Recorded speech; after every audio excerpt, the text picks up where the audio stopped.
ખાતે પશુપાલકોએ મોરચો બાંધ્યો। પાલિકા દ્વારા હેરાનગતિ કરાતી હોવાનો આક્ષેપ કરવામાં આવ્યો। પાલિકાને દંડ આપ્યો હોવા છતાં પશુઓ નહીં છોડ્યાની રાવ છે। ગૌચરની જમીન છૂટી કરવા કલેક્ટર પાસે માંગણી કરવામાં આવી। પાલિકા આકરો દંડ આપીને પણ વારંવાર હેરાન કરતી હોવાની ફરિયાદ।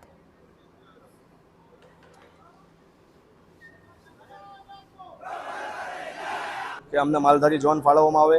અમારા ગૌપાલકો જ્યારે ગાયો ચારતા હોય છે, જે ખેતરમાં હોય છે, ત્યાંથી કોર્પોરેશનની ટીમ દ્વારા એમને ગાયોને ભરી લેવામાં આવે છે। તો આવો તો અત્યાચાર ના ચાલે। તો માલધારી સમાજ જાય તો ક્યાં જાય? કારણ કે ગૌ માતાના ગૌચર ખવાઈ ગયા છે અને ગૌપાલક પશુપાલન છે અને પશુપાલન પર નિર્ભર સમાજ છે। તો હવે ગૌ માતા ને ચારવા જતા હોય ત્યાંથી લઈ જવી અને પછી છોડવા માટે પણ મોટા મોટા દંડ વસૂલવામાં આવે છે। એના માટે અમે કલેક્ટરશ્રીને રજૂઆત કરવા માટે આવ્યા છીએ કે આ ન થવું જોઈએ, આ તાનાશાહી બંધ। નાના નાના વાછરું ઉછેર કરીને માલધારીઓ મોટા કર્યા હોય ડબ્બાવાળા લઈ જાય તો છોડવામાં નથી આવતી।